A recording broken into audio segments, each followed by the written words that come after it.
എത്രയായി? 20 രൂപ.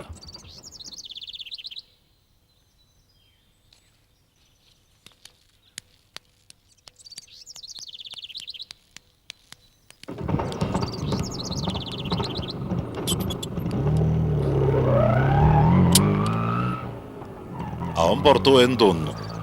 അവൻ പുറത്ത് എവിടെ പോവാൻ? ജോലി പോയതുകൊണ്ടാവും. എവിടെ പോകാനാണെന്ന് അമ്മ ചോദിച്ചത്. ഇനിയല്ലേ എവിടെയും പോകാവുന്നത്. ഇഷ്ടം പോലെ സമയം. അത് ചെലവഴിക്കാൻ പറ്റിയൊരു ദുശീലോ. മുമ്പൊക്കെ എന്നെ അന്വേഷിച്ചു വരുന്നവരോട് പലരും പറയാറുണ്ടായിരുന്നു ബാറിലുണ്ടാവുമെന്ന്. ഇപ്പൊ എന്റെ അനിയന്റെ സ്ഥിതിയും അതായി. എന്റെ ഈശ്വര, ഞാൻ എന്തൊക്കെ കാണണം. വാ, അപ്പുറത്തെ ഗേറ്റ് തുറന്നിട്ടുണ്ടോ നോക്കാം. അമ്മ വിഷമിക്കാതിരിക്കുക. ഇത് പ്രസാദിന്റെ ജീവിതത്തിലെ ഒരു വല്ലാത്ത ഘട്ടമാണ്. ഇതവൻ കടന്നു പോരട്ടെ. തീർച്ചയായും പിന്നെ അവൻ പുതിയൊരു മനുഷ്യനായിരിക്കും. തെറ്റുതിരുത്തിയ മനുഷ്യൻ.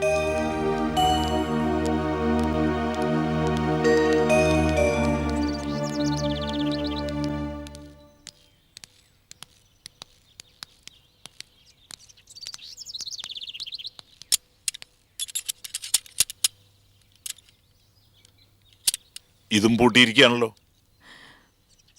എനിക്ക് അവനെ ഒന്ന് കണ്ടേ മതിയാവൂ രമേശ. അവന്റെ മൊബൈൽ നമ്പറിൽ ഒന്ന് വിളിച്ചാലോ? അതിന്റെ ആവശ്യമുണ്ടോ അമ്മേ? നേരിട്ട് വന്നപ്പോ കിട്ടിയ സ്വീകരണം കണ്ടില്ലേ? അതിലേറെയാവും ഇനി ഫോണിലൂടെ കിട്ടുന്നത്. നമ്മളെ കാണുന്നതും നമ്മുടെ ശബ്ദം കേൾക്കുന്നതും അവനിപ്പോ ശല്യമാണെന്ന് തെളിഞ്ഞില്ലേ? ഇനിയും വിളിക്കണോ?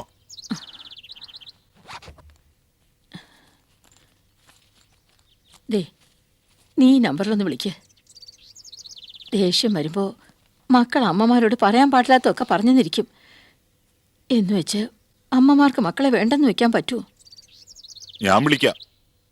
പക്ഷെ എന്റെ ശബ്ദം കേട്ടാൽ അവൻ ആ നിമിഷം കട്ട് ചെയ്യും. നീ ഒന്ന് വിളിച്ചു തന്നാ മതി, ഞാൻ സംസാരിച്ചോളാം. അമ്മയുടെ ഇഷ്ടം. ഛേ, ആ ഓട്ടോക്കാരനെ പറഞ്ഞു വിട്ടല്ലോ. ഇനി ആ ബൂത്ത് വരെ നടക്കണം. അല്ലെങ്കിൽ കുറച്ചു നേരം കൂടി ഇവിടെ കാത്തിരുന്നല്ലോ രമേശ. ഒരു കാര്യമില്ല. അവന്റെ ഇപ്പോഴത്തെ സ്വഭാവം അനുസരിച്ച് ഉടനെ എങ്ങും വരില്ല. അമ്മ വാ.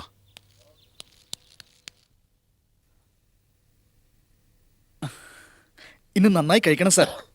ഉത്സവമെന്ന് കുറെ നാളായി സാറിനെ വരിഞ്ഞു മുറിഞ്ഞിരുന്ന ആ നീരാളി ഒഴിഞ്ഞുപോയ ദിവസമല്ലേ?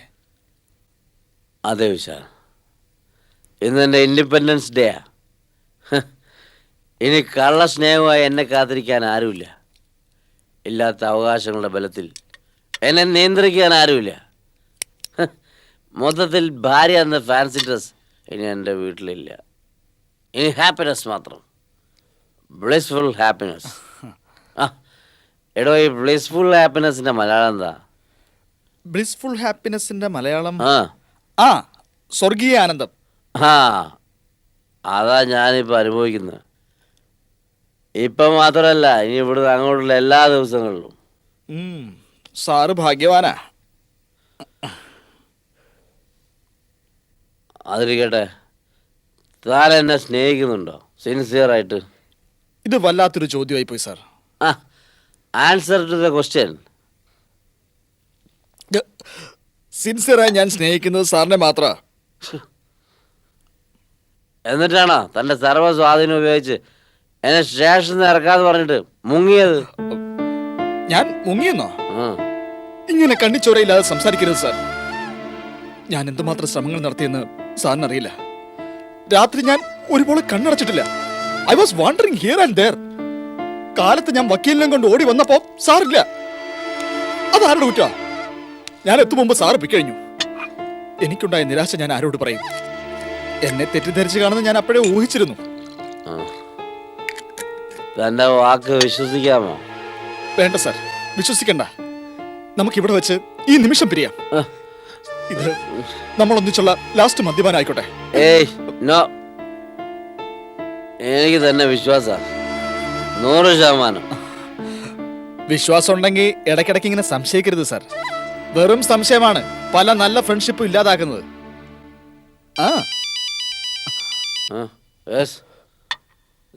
കോളിംഗ് ബെൽ അടിക്കുന്നു.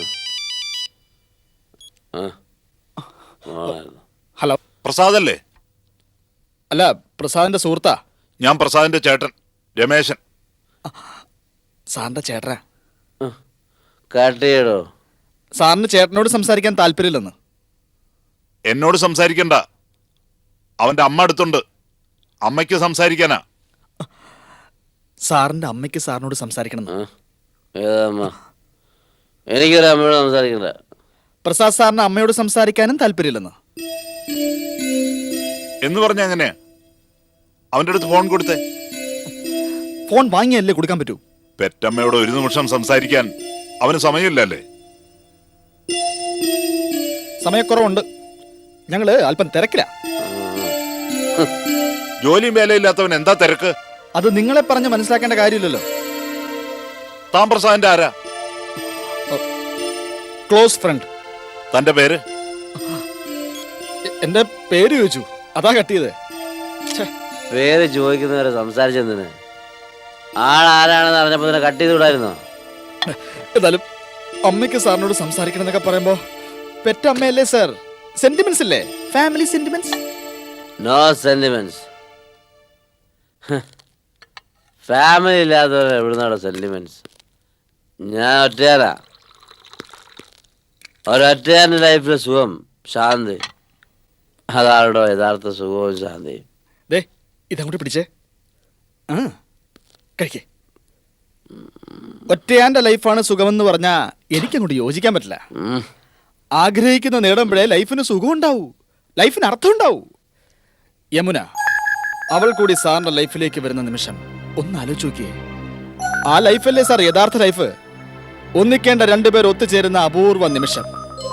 ആ സമയത്ത് ചിലപ്പോ ആകാശത്തുനിന്ന് പുഷ്പവൃഷ്ടി ഉണ്ടായിരുന്നിരിക്കും. പക്ഷെ എനിക്ക് യമുനെ നഷ്ടപ്പെടുമെന്നൊരു പേടി. No sir. സാർ ഇപ്പൊ കാട്ടുന്ന ഈ ധൈര്യം ഉണ്ടെങ്കിൽ ഉറപ്പായി യമുന സാറിന്റെ കയ്യിൽ തന്നെ വരും. ചില സമയത്ത് നമ്മൾ ഓവർ മാന്യന്മാരായിരിക്കും. ആ സമയത്താ നമുക്ക് മറ്റുള്ളവരെ പേടിച്ച് നടക്കേണ്ട ഗതികേടുണ്ടാവുന്നേ. പലതും ചെയ്യാൻ മടി കാണിച്ച് നിൽക്കുന്നേ. പക്ഷേ സാർ ആ വലയം ഭേദിച്ചു കഴിഞ്ഞു. മദ്യപാനവും പുകവലിയും സ്റ്റാർട്ട് ചെയ്തു. ജോലി ഉപേക്ഷിച്ചു. അവസാനം തല്ലുണ്ടാക്കി സ്റ്റേഷനിലും കയറി. ഇനി സാർ എന്ത് കാട്ടിയാലും ആരും അത് കാര്യമായിട്ടെടുക്കില്ല. സോ ഇതാണ് പറ്റിയ സമയം.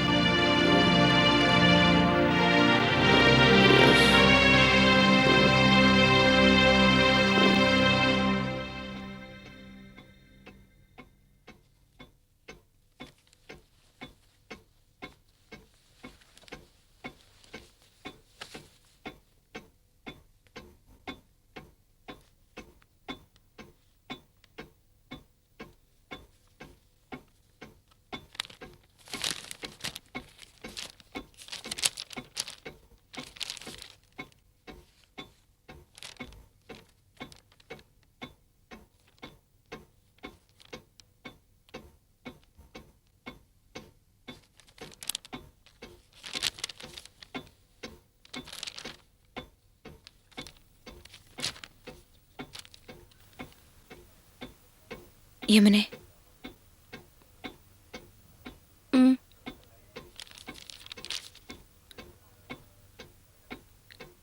ചേച്ചിക്ക് നിന്നോട് ഒരു പ്രധാനപ്പെട്ട കാര്യം സംസാരിക്കാനുണ്ട്.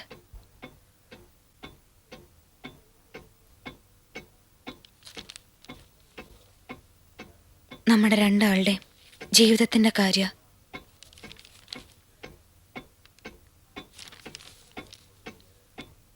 ശ്രദ്ധിക്കാമോ? ചേച്ചി പറഞ്ഞോളൂ. ഈ മുറി മുമ്പൊരിക്കലും ഇങ്ങനെ നിശബ്ദമായിരുന്നില്ല. വർത്തമാനവും തമാശയും ചിരിയും.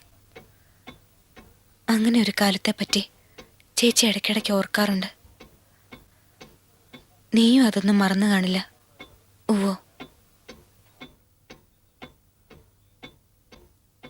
ചേച്ചി എന്താ ഇതൊക്കെ ഇപ്പൊ പറയുന്നേ? പറയേണ്ടി വന്നിരിക്കുന്നു കുട്ടി. ചേച്ചിയും അനിയത്തിയും അല്ല, രണ്ട് കൂട്ടുകാരാ നമ്മളെന്ന് പലരും പറഞ്ഞിരുന്നു. ആ നമ്മൾ എത്രയോ നേരമായി ഇവിടെയുണ്ട്. ഒരക്ഷരം മിണ്ടാതെ, തമ്മിലൊന്ന് നോക്കുക പോലും ചെയ്യാതെ, തികച്ചും രണ്ടപരിചിതരെ പോലെ. അല്ലേ? ഇങ്ങനെയൊക്കെ ആവാൻ ഞാൻ ഒരിക്കലും ആശിച്ചിട്ടില്ല. മനഃപൂർവ്വം ഒന്നും ചെയ്തിട്ടുമില്ല. പക്ഷെ ഞാനിപ്പോ പ്രതിക്കൂട്ടിലാണല്ലോ. ചേച്ചി ഒരിക്കലും നിന്നെ പ്രതിക്കൂട്ടിൽ കണ്ടിട്ടില്ല കുട്ടി, കാണുകയില്ല. സ്വന്തം വീഴ്ചകളും പോരായ്മകളും മറ്റൊരാളുടെ തലയിൽ കെട്ടിവെച്ച് വേണമെങ്കിൽ നമുക്ക് രക്ഷപ്പെടാം. പക്ഷെ എത്ര നാളത്തേക്ക്? ഒന്നുറങ്ങി ഉണരുമ്പോ ജീവിതം അവസാനിക്കുന്നില്ലല്ലോ. ഏതായാലും ഒന്നെനിക്ക് മനസ്സിലായി, കഥയല്ല ജീവിതം. ജീവിതത്തിന്റെ ഏതോ അരികിലോ മൂലയിലോ മറ്റോ ചെന്ന് തൊട്ടുപോരുന്നതേ ഉള്ളൂ സാഹിത്യം. പക്ഷെ അതിൻ്റെയൊക്കെ എത്രയോ അപ്പുറത്താണ്, ആഴത്തിലാണ് യഥാർത്ഥ ജീവിതം. അതാണല്ലോ ഞാൻ പേന താഴ്ത്തി വെച്ചത്.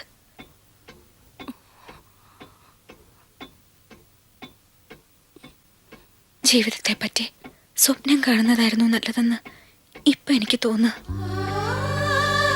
ജീവിച്ചു തുടങ്ങിയപ്പോഴാ അതിൽ തീയുണ്ടെന്നും പൊള്ളുവെന്നും ചേച്ചിക്ക് മനസ്സിലായത്. പക്ഷെ ഇനി ഈ ചൂടും പൊള്ളലും സഹിക്കാൻ ചേച്ചിക്ക് ശക്തിയില്ല കുട്ടി. വഴിതെറ്റി എവിടെയോ ചെന്ന് പെട്ടതാ ഞാൻ. ഭാര്യയുടെ വേഷം കെട്ടി പ്രസാദേട്ടന്റെ ജീവിതത്തിലേക്ക് ചെന്നു. പക്ഷെ ഭാര്യയായില്ല. കുറെ ശ്രമിച്ചു നോക്കി. പക്ഷെ അളവുകൾ തെറ്റിയ ചേരാത്ത കുപ്പായവുമായി എങ്ങനെ മുന്നോട്ട് പോവാൻ? കാഴ്ചക്കാർക്ക് പോലും പരിഹാസം തോന്നും. അപ്പൊ പിന്നെ പ്രസാദേട്ടന്റെ കാര്യം പറയണോ? പ്രസാദേട്ടനെ കുറ്റം പറയാൻ കഴിയില്ല. എന്നെ പോലൊരു സ്വപ്ന ജീവിയുടെ കൂടെ ഇത്രയും നാൾ പ്രസാദേട്ടൻ കഴിഞ്ഞുകൂടിയത് തന്നെ അത്ഭുതം. സുമിത്രേച്ചി എന്തൊക്കെയാ പറയണേ? ഇങ്ങനെ സ്വയം ഇടിച്ചു താഴ്ത്തി പറയാനും മാത്രം എന്താ ഉണ്ടായത്? ഇനി എന്തുണ്ടാവാനാ കുട്ടി? നമ്മൾ കുറച്ചു പേർ മാത്രമേ കണ്ണടച്ചിരിക്കുന്നുള്ളൂ. അയൽക്കാരുടെ അത്രയും കണ്ണുകൾ തുറന്നിരിപ്പ. ആ കണ്ണുകളിൽ ആ ചോദ്യമുണ്ട്: സുമിത്രയെ പ്രസാദ് ഉപേക്ഷിച്ചോ? അല്ലെങ്കിൽ ഇങ്ങനെ വീട്ടിൽ വന്ന് നിൽക്കോ? അയൽക്കാരാണോ നമ്മുടെ കാര്യങ്ങൾ നിശ്ചയിക്കുന്നത്? ഒരിക്കലുമല്ല. അതാണ് ഞാനിനി പറയാൻ പോകുന്നത്. ഞാൻ നിശ്ചയിച്ചുറപ്പിച്ച കാര്യങ്ങൾ. ഇനി ഒരിക്കലും ആ ജീവിതത്തിലേക്ക് എനിക്ക് തിരിച്ചു ചെല്ലാനുള്ള അവകാശവും അർഹതയും ഇല്ല.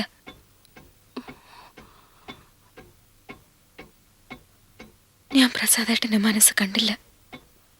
താല്പര്യങ്ങൾ അന്വേഷിക്കുകയോ അറിയുകയോ ചെയ്തില്ല. പക്ഷെ നിനക്കതിന് കഴിഞ്ഞു. നിനക്കതിന് കഴിയുമെന്ന് പ്രസാദേട്ടനും ബോധ്യമായി. ഞാൻ എന്റെ ഭർത്താവിന് സൗര്യക്കേടേ ഉണ്ടാക്കിയിട്ടുള്ളൂ, നഷ്ടങ്ങളെ വരുത്തിയിട്ടുള്ളൂ. സ്വന്തം അമ്മ പോലും പ്രസാദേട്ടനെ വിട്ടു പോയില്ലേ? ആ വീട്ടിൽ പ്രസാദേട്ടൻ ഒറ്റയ്ക്കായില്ലേ? ഇതിൽ കൂടുതൽ എന്ത് വേദന ഒരു ഭർത്താവിന് കൊടുക്കാൻ കഴിയും? അതുകൊണ്ട്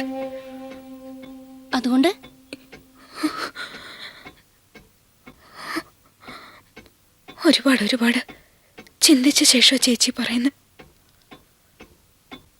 പ്രസാദേട്ടൻ ഇന്നൊരു തകർന്ന മനുഷ്യന്. ആ തകർച്ചയിൽ നിന്നും പ്രസാദേട്ടനെ രക്ഷപ്പെടുത്തണം.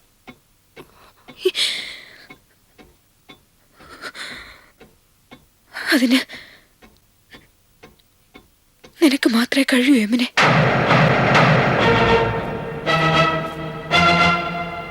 സുമിത്രേച്ചി എന്തായി പറയുന്നെന്ന് ബോധമുണ്ടോ? നല്ല ബോധമുണ്ട്. ബോധമില്ലായ്മയുടെ നാളുകൾ കഴിഞ്ഞു കുട്ടി. ഉള്ളിലെ സത്യങ്ങളോട് നമ്മൾ നീതി കാട്ടണം. ഞാനും നീയും. ചേച്ചി ചേച്ചി എന്താ ഉദ്ദേശിക്കുന്നേ? കാര്യങ്ങളും അനുഭവങ്ങളും ഇത്രത്തോളം ആയ സ്ഥിതിക്ക് ഇനിയും നമുക്ക് ഈ കണ്ണുകെട്ടിക്കളി ഒഴിവാക്കാം. സമയമില്ല. പ്രസാദേട്ടന് നിന്നോടുള്ള താല്പര്യം മറ്റാരെക്കാളും നിനക്കറിയാം അല്ലേ? പക്ഷേ അതൊരു സത്യമാണ്. അതുപോലെ നിന്റെ മനസ്സ് ആഗ്രഹിക്കുന്നത് എന്താണെന്ന് നിനക്കും അറിയാം. സ്വന്തം ചേച്ചിയുടെ ഭർത്താവിനെ തട്ടിയെടുക്കുക, അതാണോ ഞാൻ ആഗ്രഹിക്കുന്നത്? എന്നാണോ ചേച്ചി ഉദ്ദേശിക്കുന്നത്? നമ്മുടെ ആഗ്രഹങ്ങളെ നല്ല വാക്കുകളിലും ചീത്ത വാക്കുകളിലും പറയാം. ഒരിക്കലും പ്രസാദേട്ടനെ എന്റെ അനിയത്തി തട്ടിയെടുക്കാൻ ശ്രമിച്ചു എന്ന് ഞാൻ പറയില്ല. പറയാൻ ചേച്ചിക്ക് പറ്റില്ല. ചേച്ചിക്കെന്നല്ല, ആർക്കും പറ്റില്ല. കാരണം യമുനി അത് ആഗ്രഹിച്ചിട്ടില്ല. ഒരു പുരുഷന്റെ വ്യക്തിത്വത്തോട് അല്പം താല്പര്യം തോന്നിയ, സ്വാതന്ത്ര്യത്തോടൊന്ന് ചിരിച്ചാൽ, മിണ്ടിയാൽ, അടുത്ത് പെരുമാറിയാൽ അതിന് ഈ ഒരു അർത്ഥമുള്ളൂ ചേച്ചി? ആണും പെണ്ണും തമ്മിൽ ഭൂമിയിൽ ഈ ഒരു ഒറ്റ ബന്ധമേ ഉള്ളൂ. ചേച്ചിയുടെ ഭർത്താവിനെ 100 കാതോ അകലത്ത് കാണുമ്പോ തന്നെ അനിയത്തി ഓടി മാറണോ? ഭാര്യയുടെ അനിയത്തിയെ പടിപ്പുരയിൽ കാണുമ്പോ തന്നെ ഭർത്താവ് വാതിലടയ്ക്കണോ? ഇതാണോ എല്ലാവരും ഉദ്ദേശിക്കുന്ന മൊറാലിറ്റി? ആണെങ്കിൽ ശരിയാ, ഞങ്ങൾക്കിടയിൽ ഇത് രണ്ടും ഉണ്ടായില്ല. പക്ഷെ എന്ന് വെച്ച് ഞാൻ സ്വപ്നം പോലും കാണാത്ത കുറ്റങ്ങൾ എന്റെ മേലെ കെട്ടിവെക്കരുത്.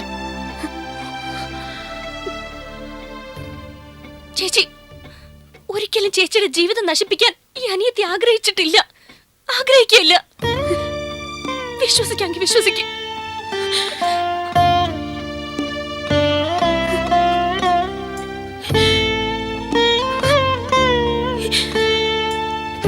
Ha